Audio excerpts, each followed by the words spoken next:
Hello there, this is obi-wan Kenobi back with another install. This time I got the pleasure to work with a Gladius V1, Saberforge obviously. You couldn't tell just by looking at it. So this is a Gladius and this is the Mark 1, otherwise known as the version 1. The newer versions have a bit of a newer midsection here and they have one less silver ring up here. I'll show up a picture that'll show up the differences as well. But yeah, this is a Mark 1 that we're working with. And I decided to install it with a Grand Harvest version 3. First time I'm showcasing a video with a Grand Harvest. I have installed with the Grand Harvest before. That was an Oracle that I sold. I didn't get a chance to make a video for it because it sold immediately as I as I put it up for sale. So didn't get a chance to make a video with it, but I do have a chance to get a video out for this Gladius for whoever is buying it. Actually, I say whoever, but I actually know who bought it. This has already been sold. I usually make videos to advertise the sabers I install and make, but this thing has already been sold, so this is basically just going to be a quick rundown of how the Grand Harvest works and how to get to the SD card. So let me show that off real quick. So to get to the SD card, it's pretty simple. This thing is actually off right now. It's a wired battery setup with a static chassis. So I do have a kill key in here in at the moment, so if I press the power switch, you know, nothing's going to happen. So to get to that kill switch and also the SD card, you got to unscrew this midsection here. There is a pommel you can unscrew as well, but it's not going to do anything. To get to the, since it is a static chassis, you do have to unscrew this entire body here. So let me show you here. Unscrew this.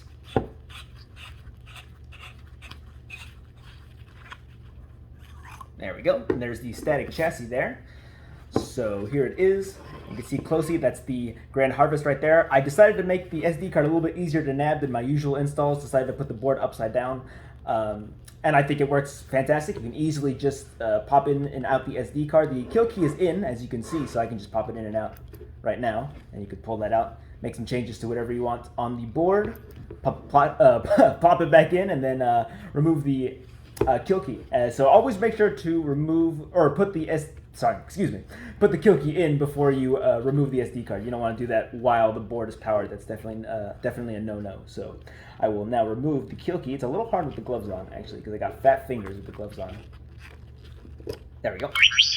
You can hear that board chirp, and it is on. And I did a little something special with this install. Did a little something different. These two switches are exactly the same. However, I decided to drill a... hold on a second. Camera's not being very nice to me. That's all right. It's what I expect. It happens every time I make a video. But you guys can see it either way. There's a little green glow behind one of the switches. And I decided to do that myself. That's not a switch I bought. These two switches I did buy, and they're exactly the same. One has a little hole in the bottom that I drilled, and then I put a 5mm green LED in there. So you can do whatever you want with that. That green LED it's wired up to the LED pad 5. So if you want to make sequenced accent LED little thing you got going on in there, go for it. But do know that it is tied to accent pixel. LED pad number 5 on the Grand Harvest. Sorry, I'm so used to CFX calling certain things accent pads, but no, for this one it's a LED pad. Anyway, I'm blathering on too long. So that's that, and you can turn it on from here. I can show you with this blade plug. There it is. There's also pre-ons and pre-offs for the Grand Harvest that come by default, so that was a pre-on there that happened. Clashes, swings, you know, the whole drill. So there is that, and then to turn it off, you actually have to hold it down for quite a bit. So I'm starting to hold it down now.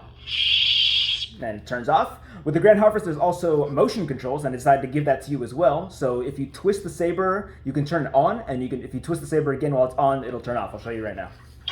There we go. So quick little twist, and then if you twist it again, turns off. Pretty cool, huh? I really like that. It's coming to the CFX pretty soon, which is really awesome. I really like that feature. So yeah, I'm very excited for that, for the CFX, and it's already here for the Grand Harvest, already turned on, ready for you, but you can turn that off if you don't want it. So there is that, and like I said, it's a wired battery setup, so you don't have to worry about battery popping out or having to take out the battery or anything like that, which I like. It's more convenient for sure when it comes to installs, but it can be a little less convenient for people who want to charge their battery. And this does have a 2.1mm recharge port, so that's there. That's how you recharge the saber as well. So actually, no, let me not put the kill key back in. Let me slide this back over and then actually throw a blade in to show off the blade. So I'm gonna do that real quick. I'll be right back. Okay, so I've got the blade plugged in here, and just like I said, twist on to turn it on. There we go, and you get that nice blade. You got your clashes, blaster blocks. Do blaster blocks by pressing the auxiliary switch here, just a quick tap. That's your blaster block. And then for lockup, you want to hold down the button for a little bit, let go, and then press the button again. I'll show you real quick. So hold down. And then there's your lockup, and it's localized, so right in the middle of the blade there, looks really cool. And then to let it go, you press the auxiliary button again. There you go. And let me turn that off real quick. Get nice little post-offs there, which is really cool. So to change fonts, you want to hold down the aux button here, and then when you release it, it'll switch to the next font. Or it'll go to the sound menu, I should say. I'll show you that right now. Sound menu. There you go, here it says sound menu, and to get to the next font, you gotta rotate the saber. Guardian! So that's Guardian, Cryocarbon, and then to go back in order, you just reverse the orientation. So instead of rolling it forward, you roll it back. Guardian! So we're going back to Guardian. Cryocarbon. Find different... Son of Darkness. Son of Darkness. Sounds cool. I actually have no idea what this sounds like. We're about to find out together. And then once you find a font you want, you can just hold down the aux here. You'll hear that little beep, and then you're good to go. So twist it on.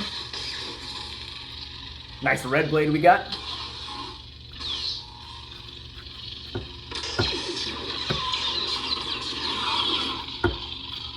Oh. Get that again. There we go. So get that twist off and twist on. Absolutely love it. So that is that. And to change colors, let me show you that right now. It's kind of funny. Let me explain it before I turn it on so you can actually hear me. When the blade is on, you want to hold down. It's basically the same as a lockup sequence, except for the power button instead of the aux. So while the blade is on, hold it down for a little bit, let go, and then press the button again real quick. And I'll show you that right now. So hold down, let go, and press. Choose color profile. There you go. And now you're in the color profile, and then just like fonts, to switch, you got to rotate the hilt. So there you go.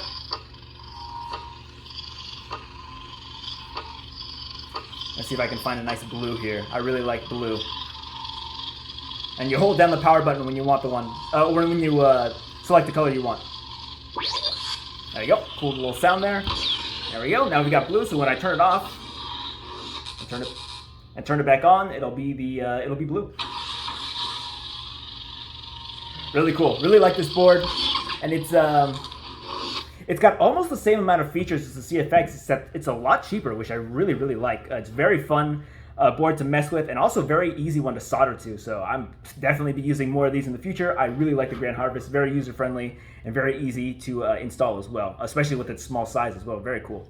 So yeah, that's going to be it for this saber. If you have any more questions to the buyer, if you have any more questions, you can always message me. I'm happy to answer some. And you can also look at the manual as well. I'll send a copy of the manual in the SD card. So you can just take a look at that Grand Harvest manual, and it might answer some questions you want to ask me. So be sure to look through that. That'll definitely help you out. And I've been going on for too long, so I will catch you on the next one. Thank you guys for tuning into this video. Peace out.